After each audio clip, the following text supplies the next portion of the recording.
Morning guys, welcome back to the farm.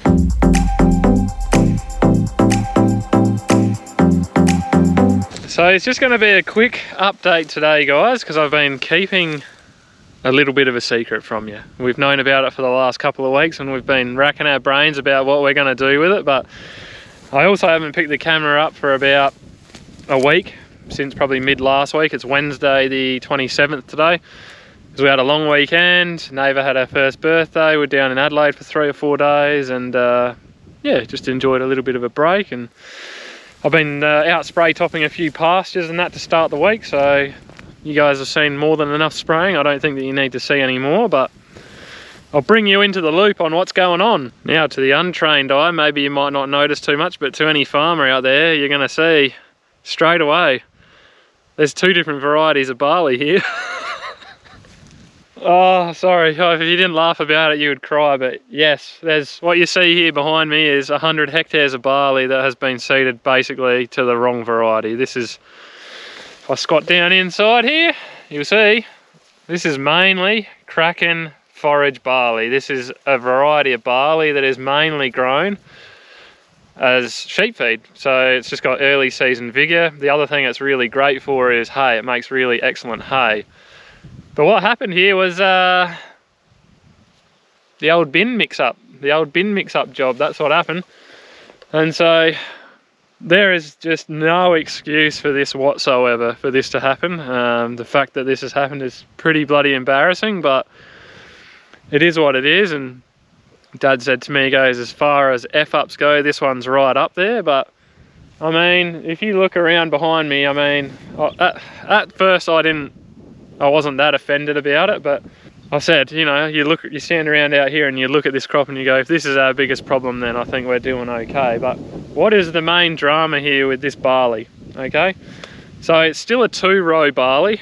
You can still harvest it, you can still deliver it to the silo, and when the seed's harvested, you would not know the difference between it. It looks exactly the same as any other regular barley, but as I said, it's mainly grown as a forage barley and a hay making barley. So what does that mean? That basically means that it doesn't put a lot of effort into producing grain. It puts a lot more effort into growing straw, the stem, and you can see, I mean, it's a beautiful high crop, basically comes up to my waist here. So with it being sort of as dry as it has been this year, and the fact that we've been getting a lot of warm weather and we're not sure if we're going to get any more rain. Sorry, I'm talking about rain, but unfortunately this is farming and everything that we do pretty much depends on rain, and some people apparently don't like me talking about it, but it is what it is. If we don't get any more rain, we just do not know how this barley is going to finish off.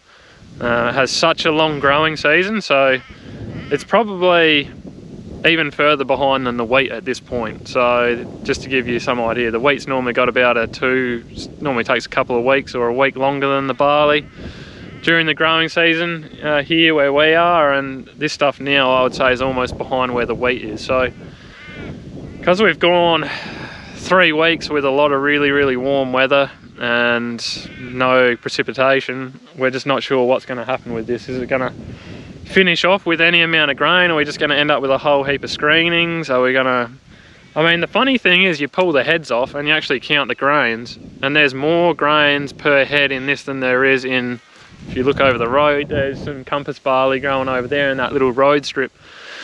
The heads, they're bigger, they're longer, and you look at this crop and you think, wow, like, you know, this is just, there's going to be yield on yield out here, but it just doesn't seem to end up with the amount of grain. And we got a neighbour who harvested it last year, and last year was very favourable for this sort of a crop because it was a long wet growing season, and he said it did about 500 kilos to a tonne less per hectare than his compass barley. So we're thinking that we're going to take, you know, maybe a 20 to 30% hit on yield out here, which when you calculate that up over, you know, 100 hectares, that's a lot of money. So when Dad says it was a pretty big stuff up, yeah, it kind of was. So anyway, there's a bit of a rundown on what's happening. So you might be asking yourself now, what are you going to do with it? What are you going to do about it? Well, I'll show you. Well, I think we're going to have a bit of an each way bet with it, guys. We're going to cut some for hay. We're going to leave the best of it, which is this here. I think we're going to cut maybe about half of it for hay, and we're going to let the rest of it run through to harvest, and we're going to see what's going to happen, because we've got plenty of ryegrass and brome grass issues out in these paddocks. I think we're just going to take a bit of a hit here. We're going to use the opportunity to clean up some of the weed pressure in here. We're going to use it as an extra break here, just use the opportunity while we've got it. It's a bit disappointing, because I think if it was just compass barley, there's easily an average crop there, if not more. But like I said, we just don't know how it's going to finish off, especially with the dry, warm weather we've got. So we're just going to take a bit of a punt either way, and we're very lucky to have some neighbours who are very good to us, and they've decided to help us out and come and cut hay. And why do I say that they're good to us to come and cut hay? That's because these paddocks haven't been rolled. There's a very heavy wheat stubble from last year still sitting underneath. So it hasn't been rolled, none of these clods have been pushed in, none of the rocks that are in the paddock have been pushed in, and there's bound to be a few of those out there still in places. So they're sitting up a little bit on it. We're not getting quite as much hay cut as we possibly could, but at the end of the day, like I said, here's ryegrass and that in the interrow. We're chopping all that off, we're stopping it from going to seed, and we're making some beautiful hay. We are really going to make some beautiful hay out of this. So we know there's probably about 4 tonne to the hectare of hay out here. That's sort of what we're hoping for. We know that's what we're going to end up with. If it stays dry and warm, we're going to bale some really high quality hay, which would be lovely.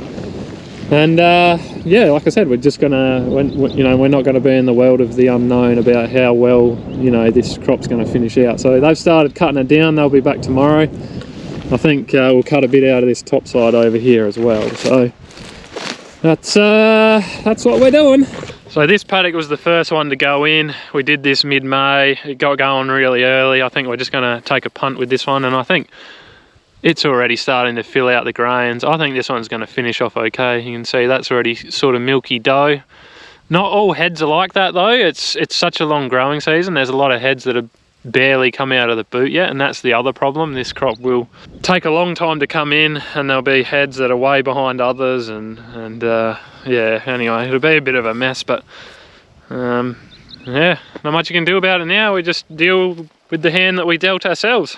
But you can see it's quite an impressive looking crop to actually look at, so it will be interesting to see what this will yield. It really will.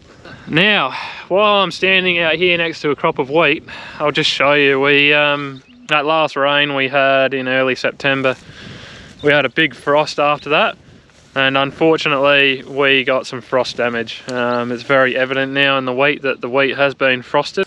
Alright, so let's have a look here. Frosted, frosted, frosted, frosted, frosted, frosted probably. So that there has been stem frosted. You can see there by the white strip across it. I always kind of thought when they get stem frosted that their heads are useless, or that's what I've been told, but it still looks like it's flowering, so I don't know whether it'll actually produce anything in the top there. Remains to be seen. Yeah, you can see there again. A lot of what was affected was the secondary tillers, right? So the primary heads were almost out of the boot when we got that frost, and what we think what happened was, because we had about 2 millimeters of rain in the afternoon before it got cold, any of the heads that were still down in the boot and got any moisture down sitting in the boot with it, then that froze and did damage to the heads down in the boot. So if you can, I don't know if you can see on the camera, but you can see all the little white tops on the wheat. All those heads have been frosted.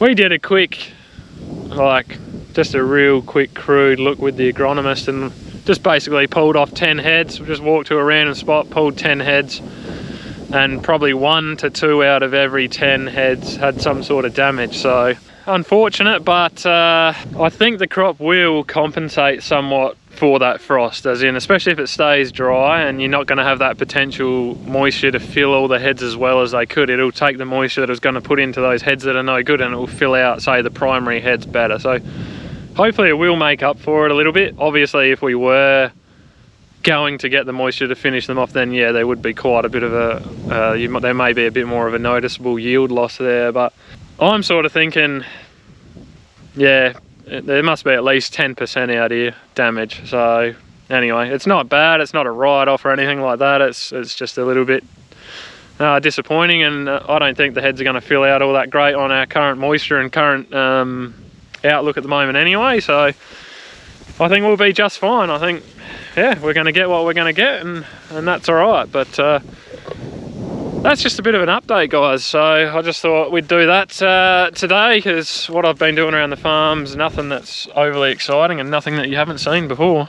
And what the heck, while we're out at it, let's just have a quick look at the canola.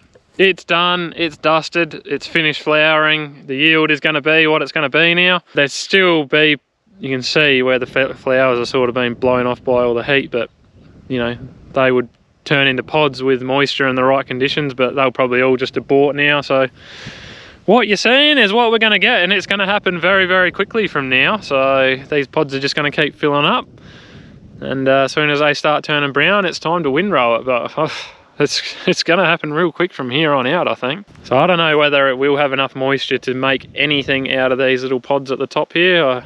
Yeah, as you guys know, I haven't grown it before, and we're running off last year's moisture at the moment. There's no doubt about it. The crops are down deep searching for it. So look, if it wants to keep smacking on a few more pods, I'll take it.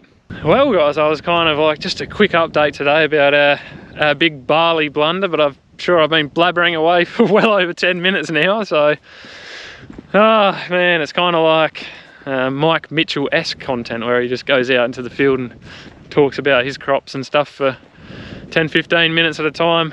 But please don't misconstrue anything I'm saying with whinging or complaining. I'm absolutely not doing any of that. I'm just talking about what's going on in our part of the world. I love talking about agriculture. I love sharing with you guys what's going on in our part of the world. Thanks for joining me today, guys. I'm going to leave you with some footage of the hay being knocked down yesterday. Until next time, see ya.